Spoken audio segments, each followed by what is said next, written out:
मंदिर के अंदर कौन सा सबसे प्राचीन जगह मौजूद है? तो यहाँ पे एक कुआ है। उस कुएं में आज भी पानी है। जी। भुयारी मार्ग की जो सच्चाई है वो कितनी सच्ची है? भुयारी मार्ग दिखता है, आज उसका आप शूट कर सकते हो। कृष्ण स्वयं एक राजा के लड़की का हरण करने आए, उनके पैर लगे इस अमरावती नगरी में। इस कथा को एक ट्विस्ट ऐसा है, गर्भगृह में किसी को जाने की अनुमति नहीं। भारत की तो राष्ट्रपति थी श्रीमती प्रतिभाताई पाटिल, वो भी आई थी, तो उनको भी अंदर जाने की अनुमति नहीं मिली। कि बाहर के लोगों को पता चलना चाहिए। विजयादशमी उत्सव का समापन होने के बाद में शहर का दशहरा कब शुरू होता है? तो उसने मन्नत मांगी थी माता जी की, भाई उसी से उसको फोन आया कि तुम्हारा सिलेक्शन हो गया है, आप जज बन गए। ये बात कितने साल पुरानी है? ये 2 साल पुरानी। मैं हूँ Bhavin Gaglani, the classic talk में आपका स्वागत है। आज मैं आया हूँ अमरावती की पावन भूमि में, अम्बा देवी में। क्या आप जानते हैं अमरावती की धरती का संबंध सीधे महाभारत काल से जुड़ा जाता है? क्या आप जानते हैं इस पावन भूमि में एक ऐसी प्रेम कथा को जन्म लेते देखा है जिसने अपने पन्नों में एक ऐतिहासिक छाप छोड़ी है? और क्या आप जानते हैं कि अमरावती की भूमि में एक लाखों मंदिर का ऐसे श्रद्धालु का मंदिर है जिसके सबके दिलों में हृदय, आस्था और विश्वास का केंद्र बना हुआ है? और क्या आप जानते हैं इस पावन भूमि में एक ऐसा मंदिर बना हुआ है जिसके लाखों श्रद्धालुओं, विश्वास और अटूट आस्था से मंदिर जुड़ा हुआ है माँ अम्बा देवी और एकवीरा देवी का।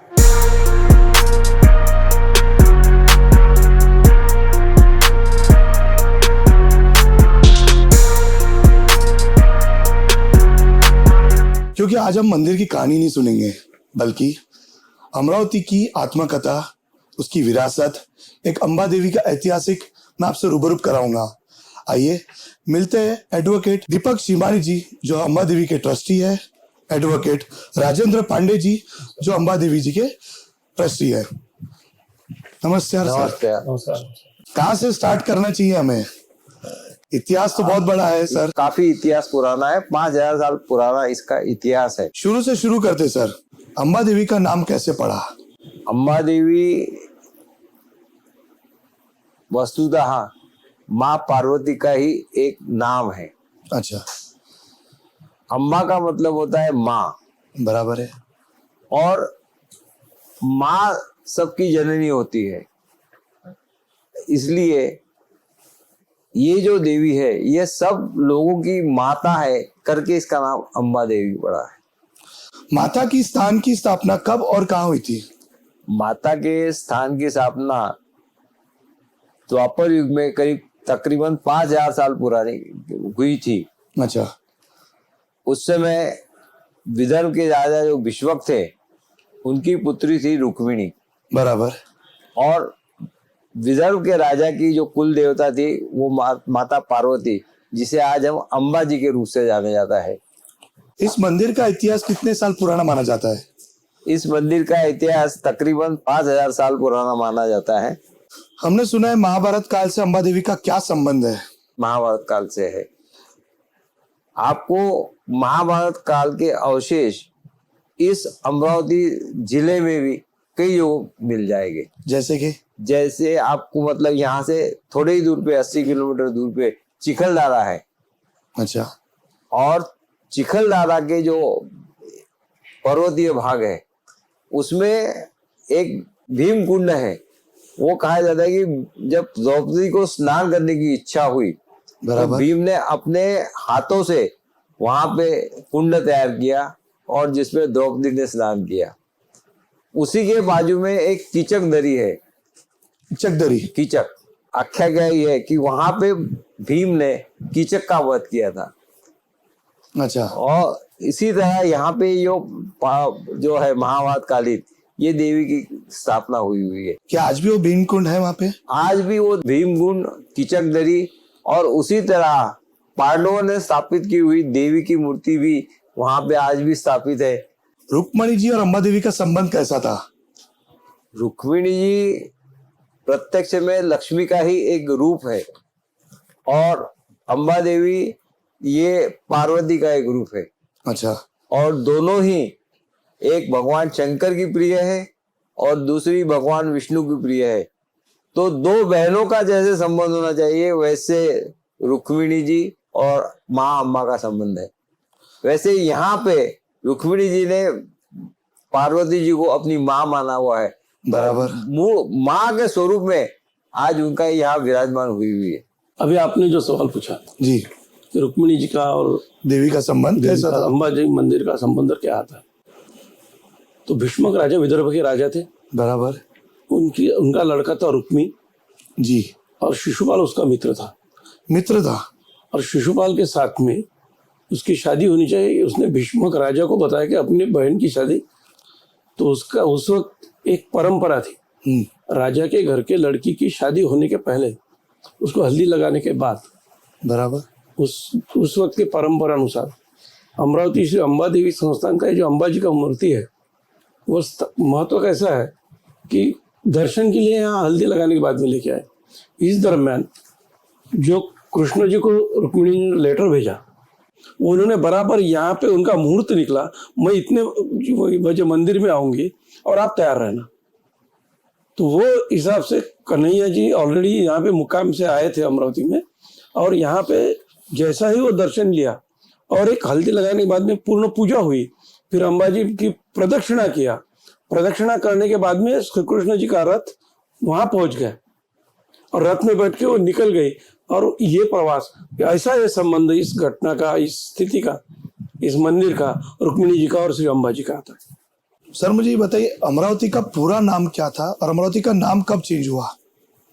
देखिए, अमरावती का जो प्राचीन नाम था वो उदम्बरावती। उदम्बरावती। मतलब यहाँ पे जो वृक्ष होता था, जिसको औदुंबर कहते हैं मराठी में, अच्छा। वो यहाँ पे काफी तादाद में यहाँ पे वो वृक्ष लगे हुए थे।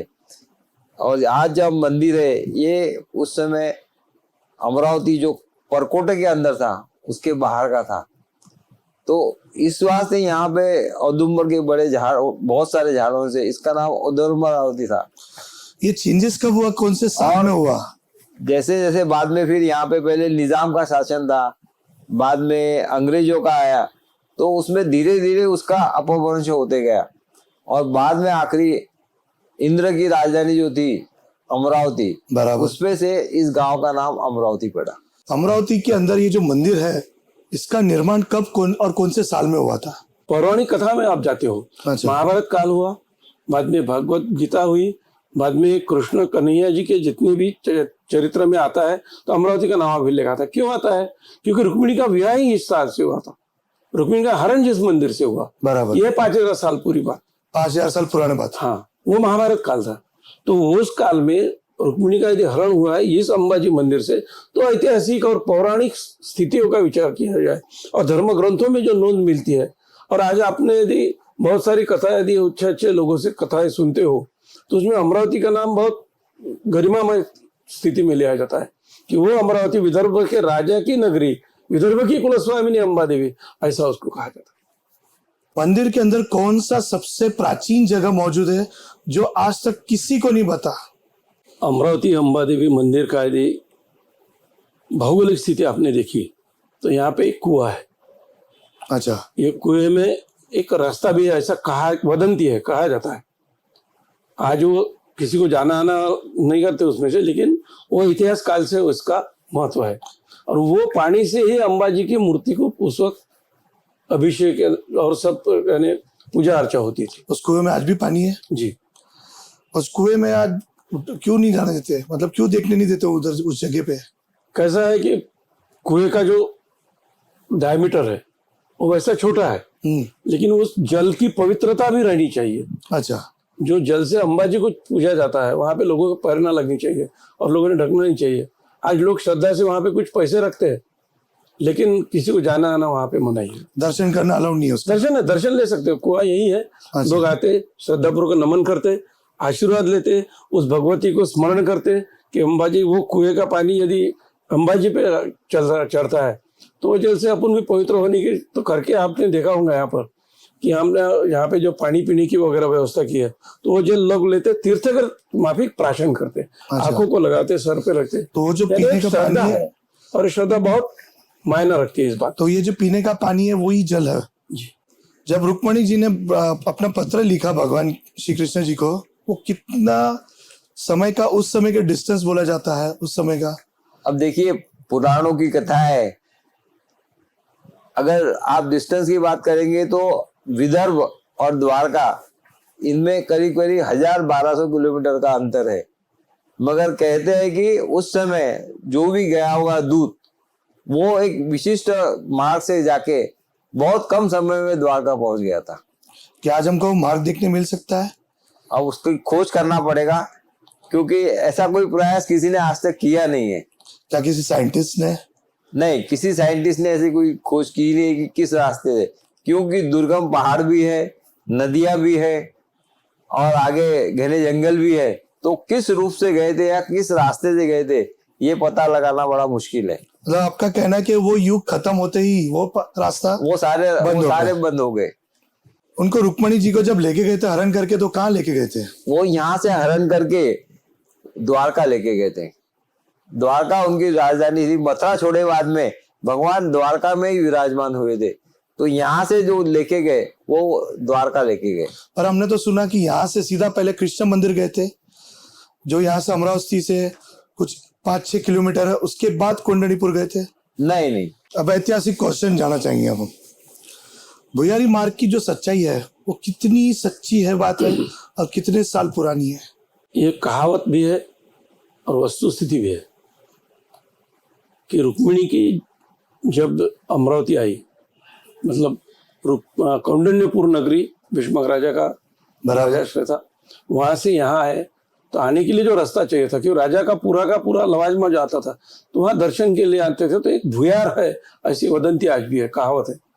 और वो भुयार खुलना, वो जो कुआं कहा वहीं पे वो खुलता था, यानी पूरा वहां से निकले तो मंदिर से सीधा मंदिर में आते थे। अब इसी कहावत है। और ये आप यही नहीं, और यहाँ पे जो अम्बा नदी है उसके बगल में भी गए तो वो कुएं में भी आपको एक भुयारी मार्ग दिखता है। भुयारी मार्ग दिखता है, आज उसका आप शूट कर सकते हो, लेकिन वो आगे कहाँ जाता है आज तक किसने प्रयास भी नहीं किया। और वो पुरातन बात है, बहुत सारी बार उसको अनेक लोगों ने शोध ये सर्च करने का सोचा, लेकिन आखिरी तक कोई पहुंच नहीं पाए। यानी इतिहास इतना पुराना है कि ऐतिहासिक एक अपने आप में एक स्थान है कृष्ण भगवान का, अम्बा देवी का, रुक्मणी जी का। इस संबंध में एक ऐतिहासिक क्वेश्चन पूछने जा रहा हूं मैं। जहां तक मुझे याद है, मुझे भी सुनने में रुचि होंगी और ऑडियंस को भी सुनने में अच्छा लगेगा। ये ऐतिहासिक क्वेश्चन ये है कि जब कृष्ण भगवान माता खिड़की के पास में जो रहते थे, तो कृष्ण भगवान जब रुक्मणी जी को लेने आए थे तो अमरावती में आके कहाँ रुके थे और उसका ऐतिहासिक स्टोरी क्या थी, प्लीज विस्तार से बताएं। देखिए, ये हमने भी सुना है, ग्रंथों में भी है कि श्री कृष्ण अमरावती आए थे। तो ऐसा कहा जाता है। अमरावती जो एक शहर जो है, मैंने जो ऐसा कहा कि परकोट के अंदर बराबर एक मुरलीधर महाराज का मंदिर करके मंदिर है। उसको मुरलीधर मंदिर क्यों कहा जाता है कि मुरलीधर वहां रुके थे। आज भी एक स्थान वो मंदिर में है जहाँ पे कृष्ण कन्हैया रुके थे, उस स्थान की विधिवत पूजा की जाती है। मुरलीधर महाराज जी जी, उनका तो स्वरूप का ही नाम मुरलीधर है। अच्छा, स्वरूप है उनका एक। कृष्ण को ही मुरलीधर कहते हैं। अच्छा, तो मुरलीधर वहां रुके थे बराबर करके उसको मुरलीधर मंदिर ऐसा कहा जाता है कि जब आए थे तो वहां रुके थे। एंड वहां रुकने के बाद में क्या हुआ कि कृष्ण स्वयं एक राजा के लड़की का हरण करने आए थे। तो ये तो नहीं कि भाई आप एक को लेके जाना है, तो पर्याय से शस्त्र, अस्त्र, विद्या सब साथ में थे। और उनका जो भी लवाजमा था, रथ होंगे, घोड़े होंगे और उनकी रहने की व्यवस्था, पानी की व्यवस्था। तो ऐसा कहा जाता है कि रुक्मिणी और हरण के उस वक्त उनका रहना मुरलीधर महाराज मंदिर में था, लेकिन वो रथ वगैरह जो थे सब अम्बा, उस वक्त एक अम्बा नदी है शहर से गुजरती है, जो अमरावती के हमारे अम्बा जी के मंदिर को लग के गुजरती है। तो वो मंदिर, वो नदी जो आगे बढ़ती है, तो यहाँ से 1 किलोमीटर दूर करके जाते हैं तो एक माता खिड़की करके लोकेशन आता है। अच्छा, तो माता खिड़की के मंदिर का एक विशेष महत्व ऐसा है, महानुभाव जो संप्रदाय है वो भगवान कृष्ण को बहुत मानता है। बराबर। वो मंदिर, वहां पे महानुभाव मंदिर आज बड़ा मंदिर बन चुका है और वहां सब महानुभाव कृष्ण वहां आए थे करके वहां पे आते हैं। तो ऐसा ये भी कहा जाता है कि मुरलीधर महाराज से निकल के स्वयं कन्हैया जी, कृष्ण जी वहां पे जाके एक पत्थर पे रुके थे। तो ये इस प्रकार से कृष्ण भगवान जी का ये ससुराल ही हुआ ना। निश्चित रूप से उनके पैर लगे इस अमरावती नगरी को। कृष्ण भगवान जी क्या अकेले आए थे कि अपने किसी भाई या किसी दोस्त के साथ, या उस समय किसी हेल्प ली थी? तो राजा की लड़की लेके जाना है तो वाद होने वाला था, युद्ध भी होना था। तो उनके जो भाई साहब थे बलराम जी, बलराम जी भी आए थे। अच्छा। बलराम जी का आने का इसमें महत्व तो इतना ही आता है, 22 योजन। अब रास्ता कौन सा होता है ये देखिए। इस कथा को एक ट्विस्ट ऐसा है कि भातकुली क्यों गिरा नाम, तो 22 किलोमीटर घोड़े दौड़ने के बाद में 16 किलोमीटर यानी 22 योजन घोड़े दौड़ने के बाद में उनको पानी पीना था। वो भातकुली में नदी थी, उसको पेड़ी कहा जाता है। बराबर। वो पेड़ी नदी में घोड़े को पानी पिलाते, पानी वगैरह पिलाया होगा। उस दरम्यान इनके रात पहुंच गए, वहां युद्ध हुआ। और युद्ध होने के बाद में क्या हुआ, जैसे ही युद्ध प्रारंभ हुआ तो कृष्ण जी भी फिर रुके थे, तो उन्होंने भी शस्त्र हाथ में लिए। रुक्मिणी उनके साथ में थी। तुंबड़ युद्ध हुआ और रुक्मिणी का हरण करने के बाद में वो एक भाई कितना बदला लेना चाहता है उस हिसाब से युद्ध में आगे उतरे थे। रुक्मी था, शिशुपाल थे, सब इनके थे, उधर से बलराम जी वगैरह सब थे। और कृष्ण ने एक शस्त्र निकाला। ऐसा कहा जाता है कि वो शस्त्र मारना किसको, रुक्मी को। रुक्मी कौन, रुक्मिणी का भाई। बराबर। उसी वक्त रुक्मिणी ने कहा कि मेरा भाई है, हाँ, उसके जान से मत मार। तो फिर शस्त्र तो निकल चुका था, शस्त्र का उपयोग शस्त्र के जैसे होना था, तो वो फिर कैसा करना। तो उन्होंने फिर उनकी मीसी छाटी, ये कथा है पुराण में। पुराण में ऐसी कथा है कि रुक्मी का आधी दाढ़ी छाटी। रुक्मी नाम का जो उसका भाई था, अच्छा, उसकी आधी दाढ़ी छाटी और एक शस्त्र का उपयोग कर लिया। अब कहाँ छाटी, तो वो दाढ़ी जहां छाटी वहां पेड़ी नदी थी, और पेड़ी में दाढ़ी चढ़ करके दाढ़ी पेड़ी करके गांव एक अमरावती के बाजू में आता है, जो भातकुली के बगल में आता है। जो आपने पीढ़ी नदी की बात की, वो पीढ़ी नदी आज भी बहती हुई है जी। कुछ ऐतिहासिक बात आपने हमको बताई है, बहुत सी कहानी है जो अनकनी छुपी हुई है, अनकनी सजी हुई है। कुछ बातें अभी भी बाहर निकलना बाकी है। मैंने बहुत सी स्टोरी सुनी है, बुक्स ग्रंथ पढ़े हैं।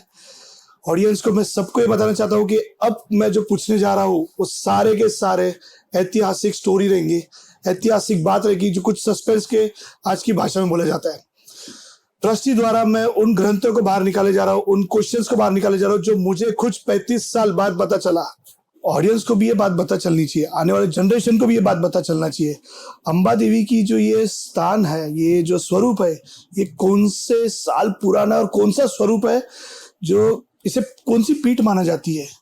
आज जो स्वरूप जो है अंबा जी का, ये वालुका में पत्थर में से निर्मित उनकी मूर्ति है, जो माता स्वरूप में है, साक्षात हुई है, साक्षात है और साक्षात यहाँ पे प्रकट हुई है। आज भी वो मूर्ति अपनी जैसे माँ बच्चे को दूध पिलाने के समय बैठती है, वही स्वरूप वैसा ही आज ये मूर्ति है। अगर आप देखेंगे बगैर श्रृंगार के तो आपको दिखेगा कि माता अपने दोनों हाथ रखे हुए हैं, उनके वक्षस्थल है और पांव नीचे लटक रहे हैं। जब भी एक माँ अपने बच्चे को दूध पिलाती है तो उसका आप देखेंगे कि इसी तरह का स्वरूप होता है।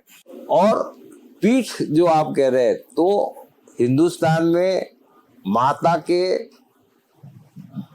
51 या 53 पीठ है, मतलब शक्ति स्थान के पीठ मतलब स्थान। आख्या क्या ऐसी है कि महाराष्ट्र में 3.5 पीठ है। एक है सप्तशृंगी, ये कहाँ पे? एक है सप्तशृंगी नासिक के पास में है, नासिक के पास। दूसरी एक है तुलजापुर में, संभाजी नगर के पास में है। तीसरा है माहौर जो यवतमाल के बाजू में है। और 3.5 पीठ, आधा जो पीठ है जहाँ पूरा स्वरूप नहीं है, हाँ, पर यहाँ जो स्वरूप जो प्रकट हुई थी प्रत्यक्ष में, इसलिए इसको आधा पीठ माना जाता है। तो 3.5 पीठ में से ये स्थान अमरावती का आधे पीठ में गिने जाता है। तो ये जो स्वरूप है, जो आपने बोला है कि एक बच्चे को एक मेडिटेशन के माँ स्वरूप में बैठते हैं, तो इसका दर्शन कब करने मिलता है? इसका पूरा अगर देखिए, किसी श्रद्धालुओं को दर्शन करना है तो कब मिलेगा? इसका दर्शन तो सुबह 6 बजे, जब सुबह माता जी का स्नान होता है सुबह, उस समय जब उनकी अभिषेक होता है, उस समय वो पूरा दर्शन देखने मिलता है। बाकी समय वो पूरे परिधान की हुई रहती है। अमावस और पूनम को तो पूरे आज जैसे है, आज पूनम है तो पूरे श्रृंगार रहता है, उस समय वो दर्शन होता नहीं है। मगर सुबह मंगल आरती जब होती है या जब उनका अभिषेक सुबह होता है 5:30 बजे, उस समय उस स्वरूप का पूरा दर्शन होता है। तो उस समय जब माता का दर्शन के लिए श्रद्धालुओं के लिए भी अनुमति रहती है 6 बजे कि के बाद? सिर्फ और सिर्फ ट्रस्टी कर सकते हैं? नहीं, 6 बजे के बाद में सभी के लिए वो दर्शन खुले होते हैं। अच्छा, और पुजारी लोग ही उसका अभिषेक करते हैं। खाली नवरात्रा में जब यहाँ पे घट बैठते हैं तो उसकी पूजा करने 4:30 बजे ट्रस्टी आता है। जो भी ट्रस्टी को ये काम दिया जाता है, वो ट्रस्टी 4:30 बजे आता है। उसकी विधिवत अभिषेक होता है, दूध से होता है, दही से होता है। अभी आजकल तो बंद कर दिया है क्योंकि मूर्ति का खंडन हो रहा था, तो वो सब प्रथा बंद कर दी है। खाली जल और दूध से होता है और गुलाब जल से। वो ट्रस्टी सिर्फ नवरात्रा में ही पूजा करते हैं उसकी। बड़े बड़े वीआईपी लोग आते हैं गरबा में, मिनिस्टर्स, कमिश्नर्स, एमएलए, एमपी। अगर किसी ने बोला कि मैं ये इतने बड़े ओहदे पे हूँ, इतना बड़ा बिजनेसमैन हूँ, तो क्या जैसे बाकी मंदिरों में उनको दर्शन करने मिलता है, उनको आरती करने मिलती है, तो क्या माता की, अंबा देवी की आरती करने मिलती है उन्हें दर्शन अंदर जाके गर्भगृह में? नहीं, गर्भगृह में किसी को जाने की अनुमति नहीं है। अगर कोई बड़ा ओहदा व्यक्ति कोई रहेगा? भी कितना ही बड़ा हो, आपको यहाँ बताना एक जरूरी है कि भारत की राष्ट्रपति थी श्रीमती प्रतिभाताई पाटिल, वो भी आई थी, तो उनको भी अंदर जाने की अनुमति नहीं मिली थी। वो दरवाजे पे ही बैठ के उन्होंने पूजा किया था। और उस समय मैं यहाँ पे सचिव था, तो ये मैंने आंखों देखी बात है। तो ये जो रूल रेगुलेशंस बनाए आपने, अब 100 साल पुराने से रूल रेगुलेशन से कायम रखे हैं। ये कायम कि ये रूल रेगुलेशन हर किसी के लिए तोड़ना नहीं है। सामान्य व्यक्ति भी उतना ही इम्पोर्टेंट है जितना वीआईपी है। वीआईपी है, इसीलिए हर किसी कोई सिवा जिसकी पूजा होती है उसके अलावा कोई भी ट्रस्टी, कोई भी जो है, हम भी रोज की पूजा में जा नहीं पाते। माँ के सामने अपने श्रद्धालुओं को सब सेम रखा एक ही समान है, है। चाहे अमीर हो, गरीब हो, चाहे कोई ओहदे पे हो या चाहे छोटे ओहदे पे सभी हो। को सामने से दर्शन किया जाता है। अंदर जाने की गर्भगृह में किसी को अनुमति नहीं है। जहाँ आपने जनार्दन स्वामी की बात की, जहाँ आपने अंबा देवी की बात की, वहां मुझे बताइए, जो बहता हुआ नदी है, ये बहता हुआ नदी कहाँ से आता था और आज कहाँ जा रहा है? ये नदी का उगम निश्चित कौन से स्थान से हुआ है, ये आज इसका किसी के पास कोई प्रमाण नहीं है। तो ये रहस्यमय बात है। ये रहस्यमय बात है। ये प्राचीन काल से नदी के बारे में किसी ने अब जानकारी निकालने की साजिश नहीं की? इस बारे में किसी ने कोई जानकारी विशेष नहीं दी है। एक कायनकर साहब ने अमरावती शहर का इतिहास करके किताब लिखा था, उसमें भी बहुत सारी बातें लिखी गई है, मगर इस बारे में कि ये नदी कहाँ से आई और कहाँ उगम हुआ और कहाँ जाके मिलती है, इसका उन्होंने कोई भी शोध किया नहीं और ना ही कोई शोध पत्रिका इसके ऊपर लिखी गई है। एक बात जरूरी है कि चिखलदरा में जो देवी पॉइंट है, वहां से चंद्रभागा नदी का उगम होता है।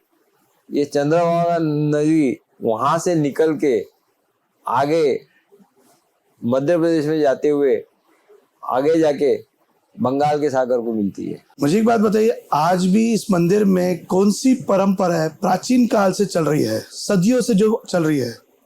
यहाँ पे जो देवी का स्वरूप है वो माँ स्वरूप है। बराबर। और यहाँ पे जो भी पूजा अर्चा की जाती है वो सदियों से एक जो परंपरा चली आ रही है उसी मुताबिक यहाँ पे वो पूजा अर्चना होती है। देवी की सुबह 6 बजे अभिषेक किया जाता है, उसके बाद देवी का श्रृंगार किया जाता है। हर रोज देवी को खाली यहाँ पे जो है महाराष्ट्र पद्धति से 9 वाली साड़ी पहनाई जाती है और जो ठराविक जो है उसके जो उसके विशेष है उतने सोने के अलंकार पहनाए जाते हैं।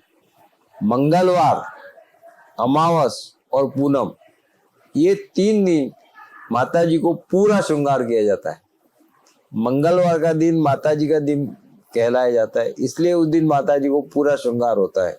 अच्छा, सदियों से परंपरा है कि अमावस और पूनम, ये 2 तिथियां बहुत महत्व की होती है और उस तिथियों में माता जी को पूरा श्रृंगार किया जाता है, जैसे आज किया हुआ है। आज का ये श्रृंगार आपको बाकी दिन नहीं मिलेगा। खाली जो है सोने के आभूषण है और मुखौटा है, ये सिर्फ मंगलवार, अमावस और पूनम को कहा। हमने ये भी सुना है कि यहाँ की जो पूजा है वो बहुत प्राचीन और परंपराएं से जुड़ी हुई है।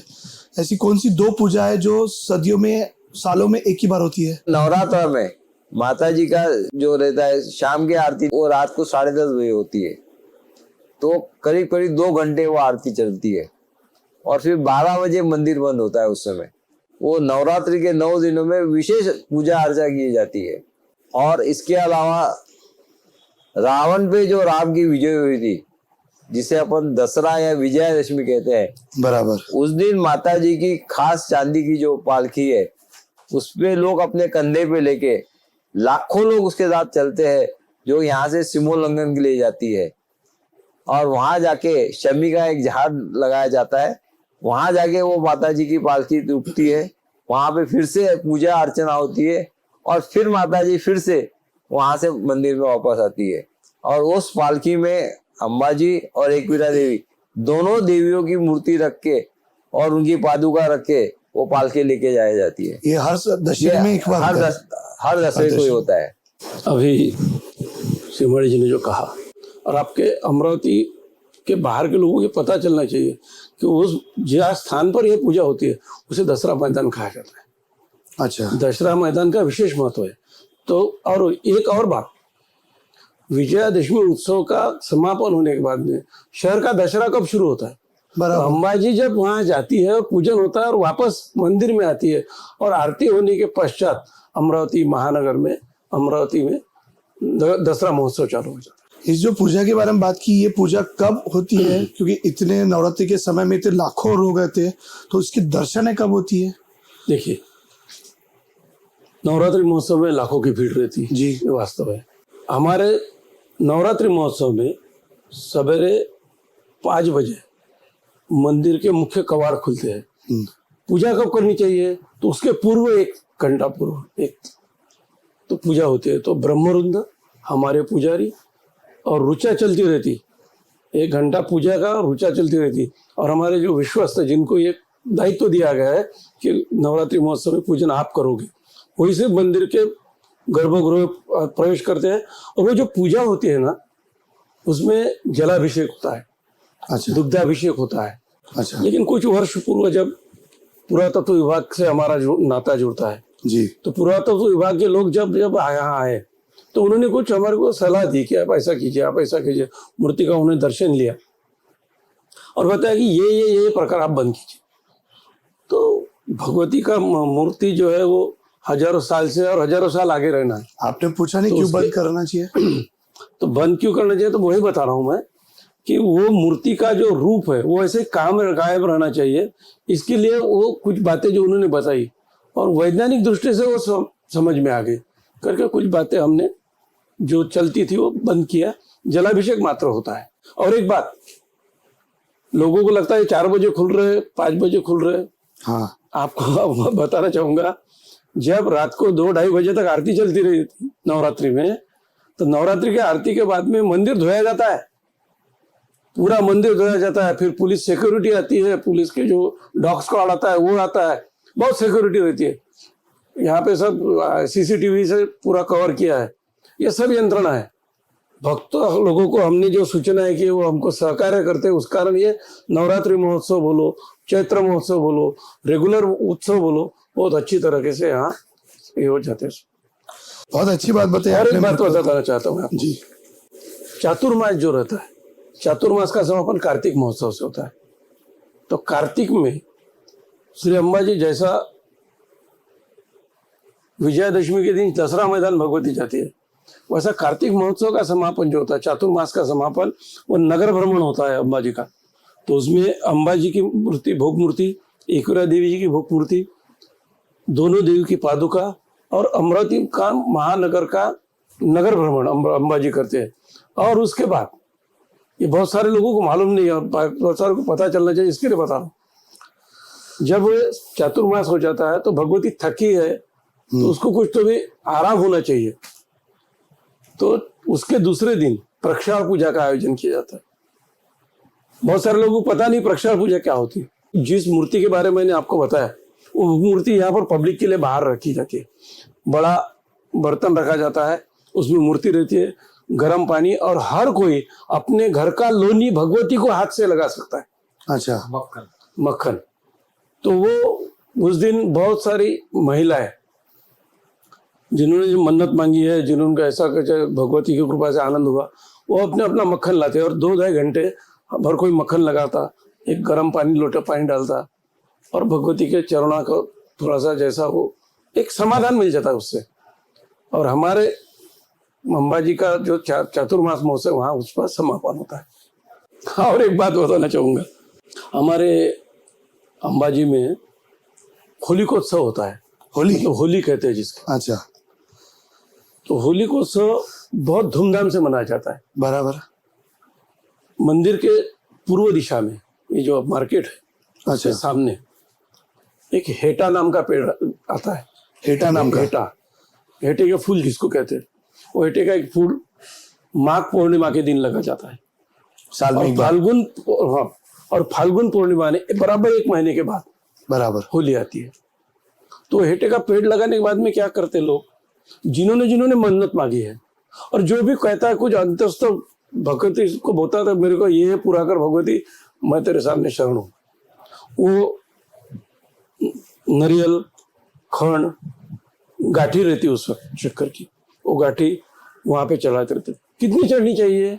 हजारों, एक पहाड़ जाया हो जाता। वो हेटे का पेड़ समझो 80 फुट होगा, 50 फुट होगा, तो एक 30-40 फुट का आप समझ लीजिए कि ऐसा घेर तैयार हो जाता। अरे बाप, हर कोई नारियल डालता, पूजा डालता, आखिरी के दिन तो सबके सब डालते, लेकिन वो इतने श्रद्धा पूर्वक होता। अब लोग पूछते भाई मन्नत पूरी हो गई करके डालिए क्या? आपका विश्वास है क्या मन्नत पूरी हुई? क्या मन्नत पूरी हुई कि नहीं हुई इस पे कोई जवाब नहीं दे सकता। इसका जवाब एक ही है कि बड़े बड़े डॉक्टर ने दवाई देने के बावजूद भी घर की माँ, घर की दादी जब घर के अगरबत्ती का ही अंगारा लगाती है और बोलते बेटा अब अच्छा हो जाएगा, ये जो भावनाएं है वो भावनाएं भक्तों की रहती है।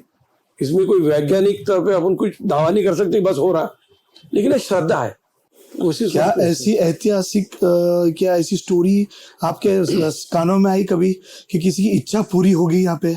यहाँ पे एक बात बताना चाहूंगा, मन्नत का सवाल है, ये अपने मन की भावना होती है, मगर मैंने अपनी आंखों से देखा है जी, बताइए। कि एक अमरावती के हमारे रहने वाले हैं, उनकी नाती खत्री नाम है, कोमल खत्री। अच्छा, वो पहली बार जब आई थी तो उसने माँ से, वो राजस्थान में जज की परीक्षा देने गई, न्यायाधीश की परीक्षा देने गई थी, तो उसने मन्नत मांगी थी माता से कि भाई मुझे इसमें पास कर दे। 1 साल बाद जब वो आई और माता जी के सामने खड़ी थी, उसी समय उसको फोन आया कि तुम्हारा सिलेक्शन हो गया है, आप जज बन गए। आज भी वो जोधपुर में जज के पद पे कार्यरत है, और जब भी अमरावती से अम्बा देवी से कोई जाता है तो उसको हर तरह से सहायता करती है। ये मैंने अपनी आंखों से देखा है, और उसकी श्रद्धा है, और वो श्रद्धा की वजह से उसकी मेहनत भी है। मगर उसका ऐसा मानना कि मैं अम्बा जी के सामने खड़े रह के प्रार्थना की थी तो मेरी प्रार्थना पूरी हुई, तो उतनी श्रद्धा से, उतनी मनोभाव से आके यहाँ पे हमेशा अम्बा जी के सामने माथा टेकती है। ये बात कितने साल पुरानी है? ये 2 साल पुरानी। मैं तो अभी जनवरी में मिल के आया हूँ, मुझे उनसे बात हुई। मतलब यहाँ पे साक्षात देवी है, साक्षात माँ है जो अपने बच्चों की सारी ख्वाहिश पूरी करती है। बिल्कुल बिल्कुल। एक माँ ही है जो कभी अपने बच्चों से नहीं मांगती, सिर्फ इतना बोलती है कि तू खुश है तो तू खुश, तो मैं खुश। देवस्थान जागरूक है, माता है, सभी का कल्याण करती है। बिल्कुल। और एक जोड़ना चाहूंगा, सुप्रीम कोर्ट के जस्टिस सर्वोच्च न्यायालय के न्यायमूर्ति के बनने के बाद में भूषण जी गवई घर पे गए और पहले मंदिर आए, बराबर, और फिर बाकी कामों को चालू किया। ये श्रद्धा का विषय। श्रद्धा है। ए ग्रेड ग्रंथालय है और आज करीब करीब उसको 100 साल हो गए हैं। और वहाँ 100 साल हो गए, वहाँ पे 50,000 से ज्यादा ग्रंथ आज भी उपलब्ध है। तो क्या वो ग्रंथ दे सकते हैं हम? बहुत सारी ऐसी है कि जो हाथ से लिखे हुए ग्रंथ है वो आज भी हमारे यहाँ उपलब्ध है, हस्तलिखित। मगर वो बाहर ले जाने की अनुमति नहीं है। आपके हिसाब से अम्बा देवी का सबसे बड़ा सच क्या है? सबसे बड़ा सच भगवती खुद यहाँ है और 5000 सालों से जिसका स्थान यहाँ है, तो ये अत्यंत पवित्र स्थान है, यही एक सच है। श्रीमानी जी, आप मुझे ये बताइए कि अगर आज की जनरेशन को, अगर आपको कोई संदेश देना है, कोई मैसेज देना है, उन्हें क्या मैसेज देना चाहेंगे अम्बा देवी को लेके, सनातन को लेके, संस्था को लेके? एक आने वाली पीढ़ी से मेरा यही कहना है कि आस्था का जो महाकुंभ है, सनातन धर्म जिसे हम कहते हैं, जितने साल पुराना हमारा मंदिर है उतने ही साल पुराना सनातन धर्म भी है जी।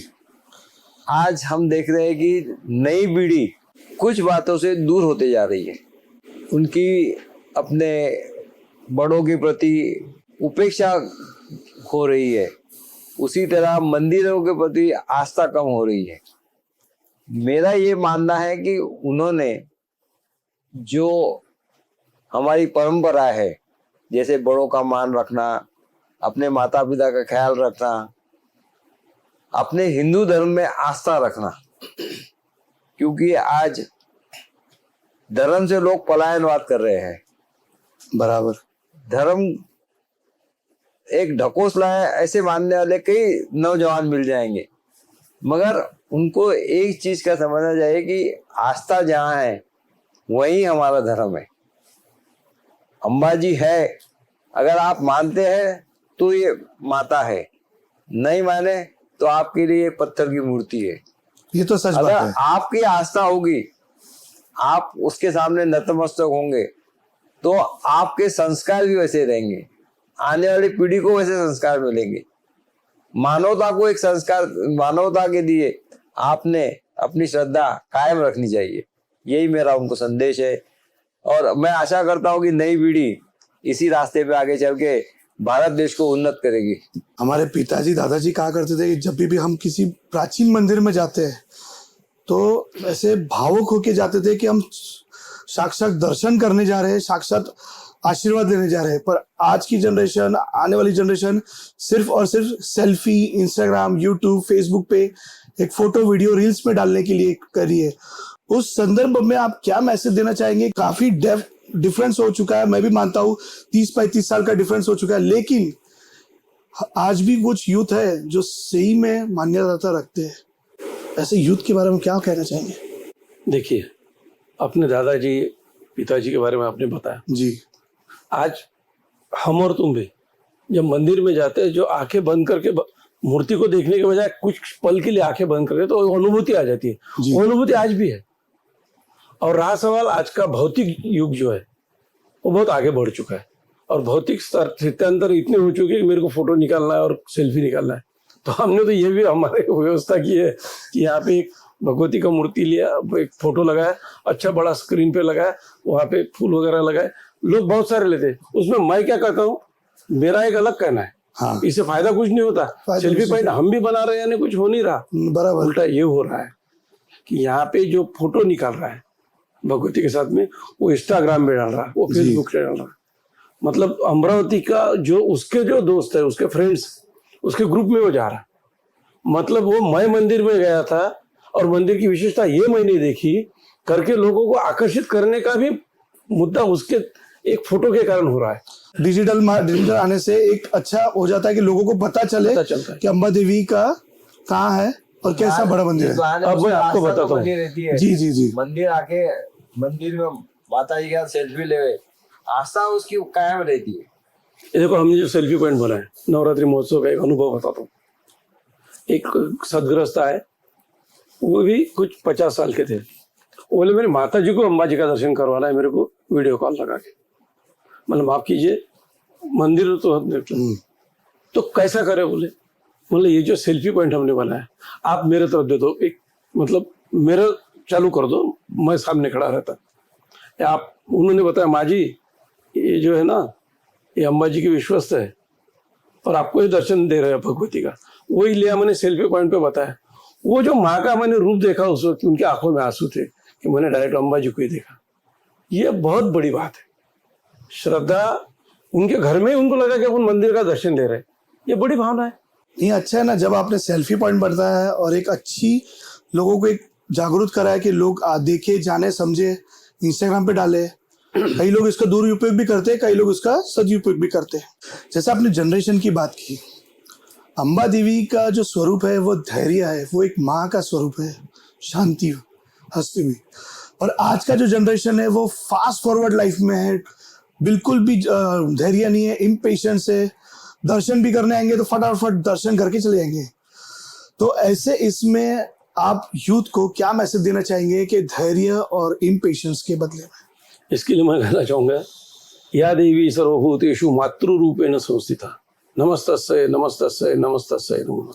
माता का स्वरूप हो गया। इस श्लोक के वाक्य में समझाओ। देवी का स्वरूप है, मातृरूपेण संस्थिता। ये जो ये मूर्ति है ये मातृ रूप में यहाँ खड़ी है जी। और माता के सामने मंगो तो मिलता जरूर, थोड़ा धैर्य रखना बहुत जरूरी है। और या देवी सर्वभूतेषु शक्ति रूपेण संस्थिता, नमस्तस्यै नमस्तस्यै नमस्तस्यै नमो नमः। शक्ति देने वाली भगवती यहाँ बैठी है। शक्ति मिलने के लिए उसकी श्रद्धा से यदि पूजन हुआ तो श्रद्धा जरूर देगी, लेकिन थोड़ा धैर्य रखना ही पड़ेगा। जो धैर्य के बारे में आप बात कर रहे हैं वो बहुत जरूरी है। पेशेंस रखना जरूरी है, लेकिन इम्पेशेंस बनना गलत है। अगर पेशेंस रखोगे तो अपनी लाइफ में हर तरक्की पाओगे, बट हर जगह पे इम्पेशेंस होना गलत है। अगर अम्बा देवी की पूरी कहानी एक लाइन में बतानी हो तो वो क्या होगी? माता की व्याख्या या माता के बारे में एक लाइन में तो कोई बता ही नहीं सकता। माँ के अनेक रूप हैं। ये तो सच बात है, माँ को कभी एक लाइन में डिस्क्राइब कर ही नहीं सकते। कोई बोल ही नहीं सकता। माँ के कई रूप हैं जी। आपके बचपन से लेके तो आपके शादी तक और आगे आपके बुढ़ापे में माँ का स्थान हमेशा अलग ही रहा है। मेरा ये मानना है कि जब भी आप माँ का ध्यान करते हो तो साथ साथ अपने परिवार का भी ध्यान रखो। तो माँ ऐसी चीज है जिसको आप हमेशा अपनी एक प्रेरणा मान के चलना चाहिए, कि जो आपको हमेशा ये समझाएगी कि कर्मण्येवाधिकारस्य मा फलेषु कदाचन। कर्म किए जा, फल की इच्छा मत कर। बस इसी संदर्भ में मैं आपकी भी राय जानना चाहूंगा कि माता का स्वरूप धैर्य है, पर आज का जनरेशन इम्पेशेंस पे है। एक लाइन में आप क्या माता का स्वरूप को एक कहानी में बताना चाहेंगे? प्रमाण ऐसा है, यदि अपने अपने ग्रंथ खोले, हाँ। कुछ कथा आप खुद अंदर थोड़ा सा सोचिए। जब अपन बच्चे थे तो अपनी दादी अपनी कोई कथा बताती, दादी की कथा सुने वगैरह कुछ सोते नहीं थे। माँ खिलाती थी, दादी कथा बोलती, दादी और राम की बोलती थी, कृष्ण की बोलती थी, भगवंत की बोलती थी। जो जो भी जिसके संस्कार, जिसमें भगवान पर विश्वास है वो कथा सुनते। छत्रपति शिवाजी महाराज जी, उनकी कथा सुनते थे। वो बच्चा जब सुनता था तो उसके एक अंतरिक्ष में अंदर में एक बात चलती थी कि नहीं ऐसा होना चाहिए। ये विचार कहाँ से ला सकते हैं? तो पढ़ना जरूरी है। पढ़ोगे कहाँ से? तो धर्म ग्रंथ बैठे हैं। धर्म ग्रंथ तो कोई देखता नहीं अपने घर में। धर्म आप देखा होगा कि मैंने अभी बोल रहा तो हमारे यहाँ पे अंबाजी में कोई आता है, हम धर्म ग्रंथ उनको अंबाजी की पुस्तिका देते हैं। पढ़ी जाती क्या? नहीं पढ़ी जाती। नहीं, बहुत सारी जगह ये विचार या आचार या संस्कार यदि आना है तो धर्म ग्रंथों को पढ़ना पड़ेगा। बराबर। धर्म ग्रंथ है ना, बड़े बड़े ग्रंथ लेके पढ़ना और उससे वो आगे नहीं होता। छोटी छोटी किताब लाना। संस्कार के लिए गायत्री मंत्र क्या होता है, राम रक्षा स्तोत्र क्या होता है, हनुमान चालीसा क्या होती है, छत्रपति शिवाजी महाराज ने क्या किया, माता जिजाऊ ने उनको कैसे, शिवाजी महाराज कैसे खड़े, ग्रंथी वो ग्रंथ माने आत्मसात किए, बच्चों को बताए जी। तो करके ये पीढ़ी ने पढ़ना चाहिए जो संस्कार आगे जाएंगे, और ये बहुत जरूरी है। तो मैं वही कहना चाहता हूँ कि हर कोई व्यक्ति जो आस्था से जुड़ा हुआ है अपने आने वाली पीढ़ी को खुद सिखाइए, समझाइए, बताइए कि आस्था क्या है, धर्म क्या है। आप सभी ने आज श्री अंबाजी भी संस्थान के लिए आप आए। मैं आपको बताता हूँ, आपके पॉडकास्ट के कारण आपका भी जो जिसने यहाँ पे सेवा दिया उसका भला ही हुआ है, आपका भी भला होगा, ऐसा मैं चाहता हूँ। आप लोगों को धन्यवाद। हमारी शुभकामनाएं। धन्यवाद। इतिहास किताबों में नहीं मिलता, वो हमारी धरती, हमारी संस्कृति और हमारी आस्था में जीवित रहता है। आज हमने अमरावती की एक ऐसी विरासत को जाना है जिस पर हर अमरावती वालों को गर्व होना चाहिए। और हाँ, याद रखिएगा, जो अपनी जड़ों को जानता है वो अपनी भविष्य को सही दिशा दे सकता है। कहानियाँ खत्म होती है लेकिन विरासत हमेशा जीवित रहती है। मिलते हैं नेक्स्ट एपिसोड में। देखते रहिए the classic talks. Please like, follow, share ज़रूर करिएगा। जय श्री राम।